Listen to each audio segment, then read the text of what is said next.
The message came on an ordinary Tuesday morning, carried on a frequency that shouldn't have existed. Lieutenant Commander Maya Patel sat at her monitoring station in the Lunar Deep Space Array, staring at readings that defied explanation. The signal originated from a point well beyond the edge of known space, its signature unlike anything in their database. "Director Hayes," she called out, her voice steady despite her racing heart. "You need to see this." Director Thomas Hayes moved across the control room with deliberate steps, his weathered face illuminated by the soft blue glow of holographic displays. At 63, he had spent more than half his life listening to the stars, but nothing had prepared him for what they were about to hear. The message began with a burst of static, then resolved into a voice that seemed to carry the weight of centuries. "To any who receive this warning, they are coming. The Nexus approaches, and the Council does nothing. We are the last of the Meridian species, and our time ends. Do not trust the Council's promise of protection. Prepare. Fight. Survive." Within hours, the message reached Earth's Unified Defense Command. Admiral Elena Torres stood before the hastily assembled Emergency Council, her dark eyes scanning the faces of Earth's most powerful leaders. The holographic projection of the signal analysis floated in the center of the room, its data telling a story too terrible to ignore. "The message is authentic," she declared, her voice cutting through the murmurs of discussion. "The Meridian civilization was classified as a Level 3 species by the Galactic Council, with technology far beyond our own. If something destroyed them..." Ambassador Marcus Way stepped forward, his diplomatic uniform pristine despite the late hour. "The Council representatives are demanding we turn over any information about this transmission. They're claiming it violates protocol for a Level 2 species to receive direct communications from beyond our designated sector." Admiral Torres's lips tightened into a thin line. "And what do they say about the warning itself?" "They dismiss it as the ravings of a dying race. Claim the Meridians brought about their own destruction through technological overreach." Way's expression darkened. "But I've seen the classified reports. The Meridians were peaceful, stable. Something happened out there, and the Council is hiding it." The room fell silent as President Ariana Chen rose from her seat. Her presence commanded attention, earned through decades of leadership in both peace and crisis. "How long?" she asked simply. Admiral Torres activated another holographic display, this one showing a series of calculations and trajectory predictions. Based on the signal's origin and the degradation pattern of the quantum signature, whatever destroyed the Meridians is moving through space at a predictable rate. If the pattern holds. She paused, the weight of her next words hanging in the air. "We have 18 months before it reaches our sector." President Chen's expression remained neutral, but her eyes hardened with resolve. "The Council has made their position clear through inaction. They will not help us." She turned to address the assembled leaders. "Then we will help ourselves." The next few hours were a blur of activity. Orders were issued, plans set in motion. Admiral Torres found herself in a private meeting with the President and a select group of military and scientific leaders. "We cannot match their technology," Torres explained, "but we have something they don't expect. Humanity's greatest strength has always been our ability to innovate when our backs are against the wall." Deep beneath the Himalayan mountains, Dr. Amara Patel stood before a wall of holographic displays, watching as another simulation ran its course. The underground facility, known only as Project Prometheus, hummed with activity even at this late hour. Teams of scientists and engineers worked tirelessly, their dedication fueled by the knowledge that humanity's survival might depend on their success. "Run it again," she commanded, her eyes fixed on the data streams. "Adjust the quantum field harmonics by 0.3%. The simulation sparked to life, showing a theoretical shield system engaging against weapons far beyond anything humanity officially possessed. This time, the shield held for 8.6 seconds before collapsing, a 2-second improvement over their last attempt. "Dr. Patel," a voice called from behind her. She turned to find Admiral Torres entering the lab, accompanied by Ambassador Wei. Their presence here, nearly 2 kilometers underground, spoke to the gravity of the situation. Admiral, Ambassador, Amara nodded, quickly switching the display to show their overall progress. We've made significant advances in adapting the Meridian Shield technology. The breakthrough came when we stopped trying to replicate their approach exactly and instead focused on human innovation. Torres stepped closer to the display, her expression intense. Explain. The Meridians, like most advanced species, relied on pure energy manipulation. But we found a way to combine that with physical metamaterials, something they never considered because it seemed primitive to them. Amara's eyes lit up with enthusiasm. It's less elegant, but potentially more effective against certain types of attacks. Ambassador Wei smiled slightly. Using our primitive understanding to our advantage. The Council's observers would never think to look for advancement in that direction. Exactly, Amara confirmed. We're hiding our true progress in plain sight, developing technologies that their scans dismiss as crude approximations. The conversation was interrupted by a priority alert. Admiral Torres activated her neural link, her expression darkening as she received the update. The Council's surveillance ships are increasing their patrols near Jupiter. They're growing suspicious of our mining operations in the outer system. Wei straightened his jacket, already thinking ahead. I'll schedule an emergency meeting with their representatives. Suggest that we're simply increasing resource extraction to meet our growing population's needs. They're so convinced of their superiority, they'll likely accept any reasonable explanation. Buy us whatever time you can, Torres replied. We've got facilities scattered across the solar system that aren't ready to go dark yet. She turned back to Amara. How soon can we begin implementing these shield improvements across the fleet? The prototypes are ready for testing on smaller vessels. We've disguised the systems as conventional hull reinforcement, nothing that would raise alarms during standard inspections. Amara pulled up another display, showing a network of production facilities. The real challenge is manufacturing enough units without drawing attention. We're spreading production across hundreds of smaller facilities, each one operating under civilian industrial covers. Torres nodded approvingly. Good. Keep it distributed. If the Council discovers any single facility, we can't afford to lose everything. She paused, considering their next steps. What about offensive capabilities? Amara gestured to another section of her lab, where a team worked on what appeared to be a standard mining laser. We're making similar progress with weapons development. Again, we're using our supposed technological limitations to our advantage. This looks like basic mining equipment, but we've incorporated principles from studying the Meridian signal. When fully powered, it should be capable of penetrating even level 3 shields. The Admiral's eyes narrowed as she studied the device. How many other projects like this do we have running? Globally? Hundreds. Every major research institution has a hidden division working on different aspects of our defense program. We're combining centuries of human theoretical work with what we've learned from alien technology. The results are surprising.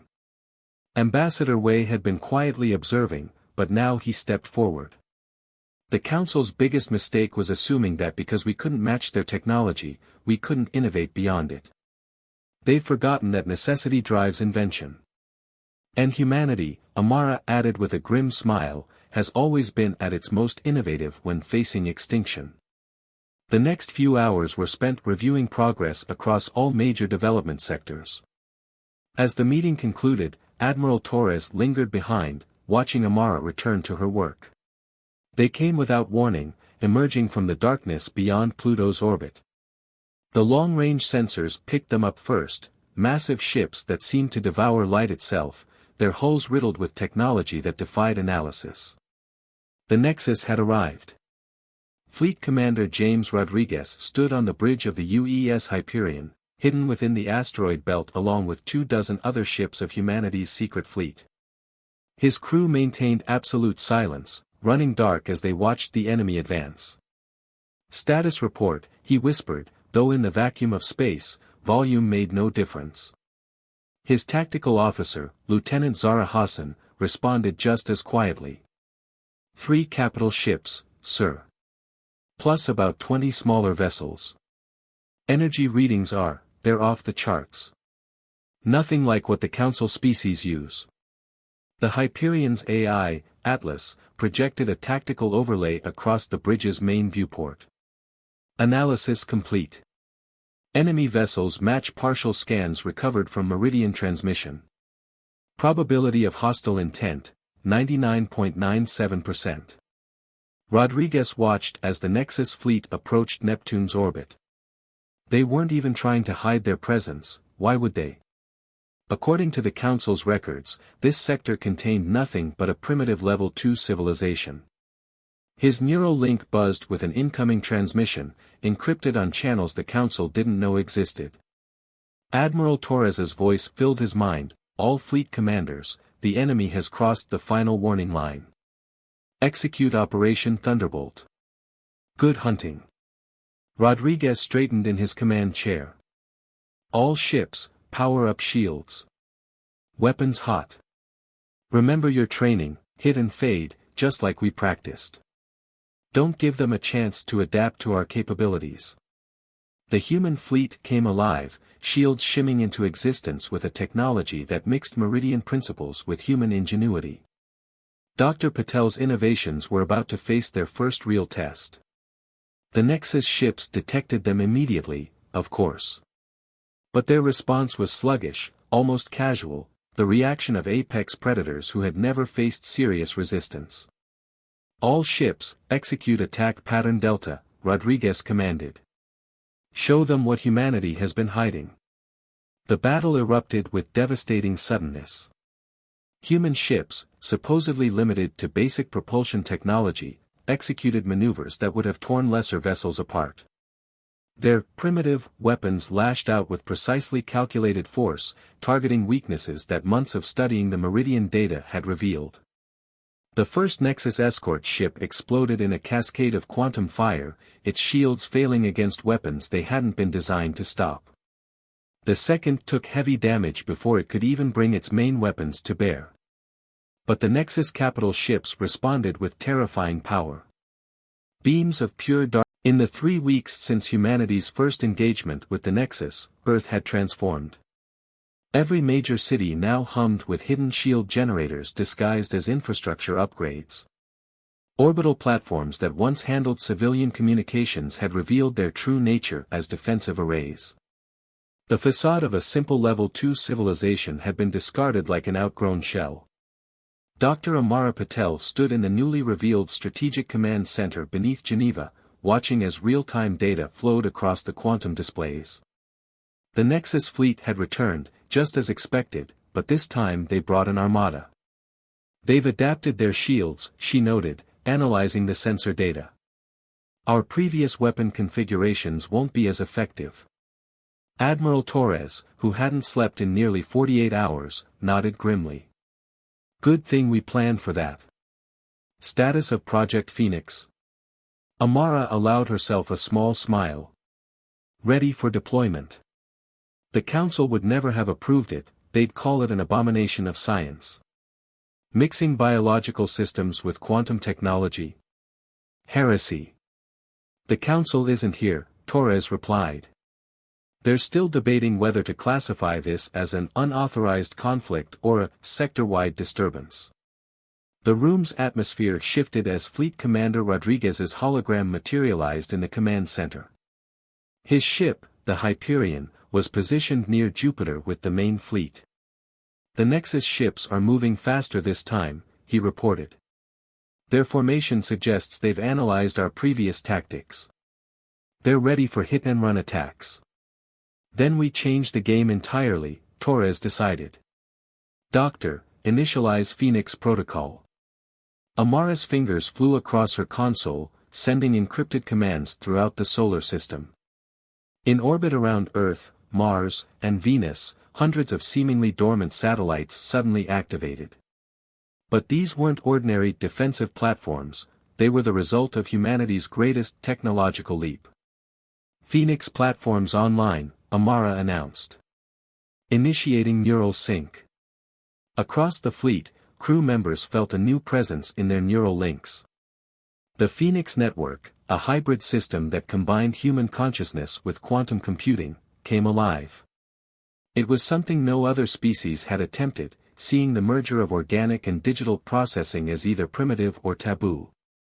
Rodriguez's expression shifted as the system engaged. "This is remarkable. The tactical awareness. Your crews will need a few minutes to adjust," Amara explained. "The system doesn't think for you, it enhances your natural abilities to process information and react. Humanity's greatest strength has always been our adaptability. Phoenix just takes that to the next level."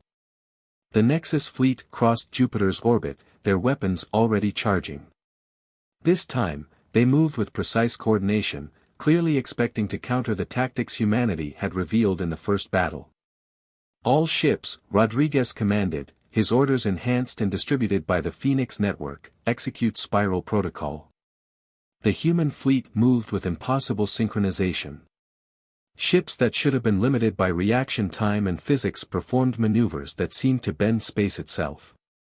The Phoenix Network allowed each crew to act with perfect awareness of their fleet mates' intentions, creating a dance of ships that defied conventional military doctrine. The Nexus forces fired their primary weapons, beams of destructive darkness that had proven so deadly in the first encounter. But this time, human ships shifted and flowed around the attacks like schools of fish evading a predator. "They're trying to adapt," Amara reported, watching the tactical displays. "But Phoenix is adapting faster. Every attack they launch, every defense they mount, feeds into our learning algorithms." The battle unfolded like nothing ever seen in the galaxy's history. The Nexus ships, despite their overwhelming technological superiority, found themselves unable to establish an effective attack pattern. Every time they adjusted their strategy, the human fleet had already shifted to a perfect counter-response. In the command center, Admiral Torres watched with fierce pride as humanity's greatest gamble paid off. They hadn't tried to match the Nexus's raw power, they transcended it by embracing what made them unique. "Multiple Nexus capital ships showing critical damage," Rodriguez reported. "Their formation is breaking down. They've lost their tactical cohesion." The Phoenix Network highlighted weak points and opportunities faster than any organic or artificial system could alone. Human ships struck with surgical precision, their weapons guided by a combination of trained instinct and quantum calculation. "Sir," a sensor operator called out. "We're detecting new quantum signatures. Council ships approaching at high speed." Torres straightened. "About time they showed up. Show them what they've been ignoring." The Council vessels emerged from FTL travel just in time to witness something unprecedented, a Level 2 civilization pushing back against an enemy that had destroyed Level 3 and 4 species with ease. The Nexus fleet, for the first time in their long history of conquest, began to retreat in disarray. Their perfectly coordinated attacks had been turned against them by an enemy that adapted faster than their tactical systems could compute. As the enemy ships fled toward the outer system, the Council vessels hung motionless, their sensors undoubtedly recording everything. They had arrived expecting to find a primitive civilization in ruins. Instead, they found humanity ascendant. "Send a message to the Council ships," Torres ordered.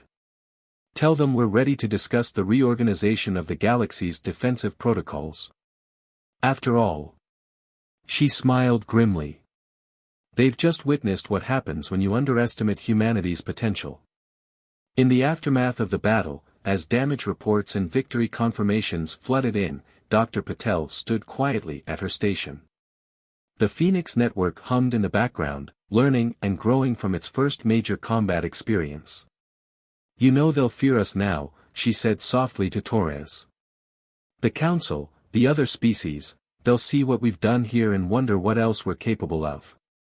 "Good," Torres replied. "Fear might make them listen." And right now, the galaxy needs to listen. The Nexus isn't defeated, they'll return. But next time. She looked at the tactical display, where hundreds of human ships moved in perfect concert, their crews linked by technology that defied conventional wisdom. Next time, we won't be fighting alone.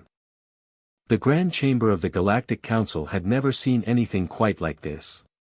Where once humanity had stood in humble silence before the assembled species, they now commanded attention.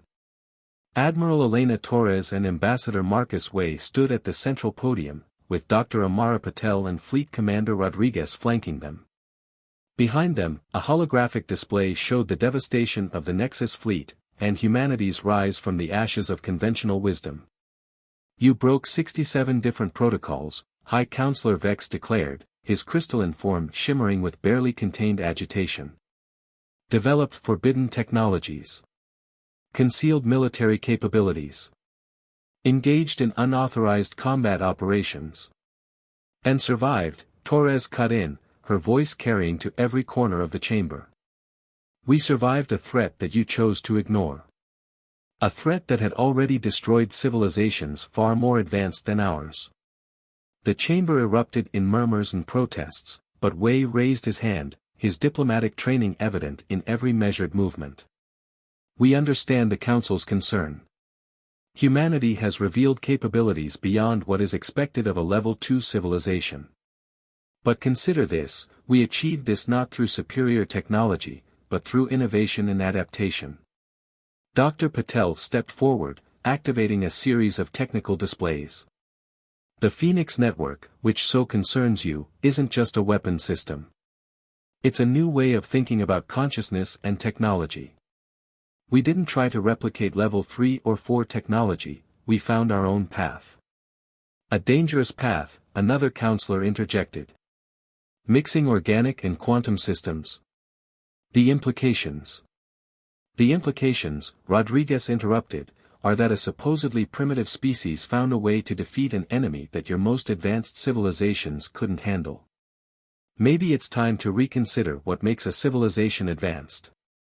The chamber fell silent as a new figure approached the podium. Ambassador Lyra, representing one of the younger spacefaring races, moved with deliberate grace. My species watched as the meridians fell. We watched as the Council debated and delayed. And then we watched as humanity, a Level 2 civilization, did what we all thought impossible. She turned to address the Council directly. Perhaps it is not humanity that should be questioned here, but our own assumptions about progress and power. Torres nodded in acknowledgement. We didn't come here to challenge the Council's authority. We came to propose a new way forward. The Nexus is wounded but not destroyed. They will return, possibly with capabilities we haven't seen yet. The galaxy needs to be ready. Dr. Patel activated another display, this one showing the technical specifications of the Phoenix Network. We're prepared to share our innovations with any species willing to join a mutual defense pact.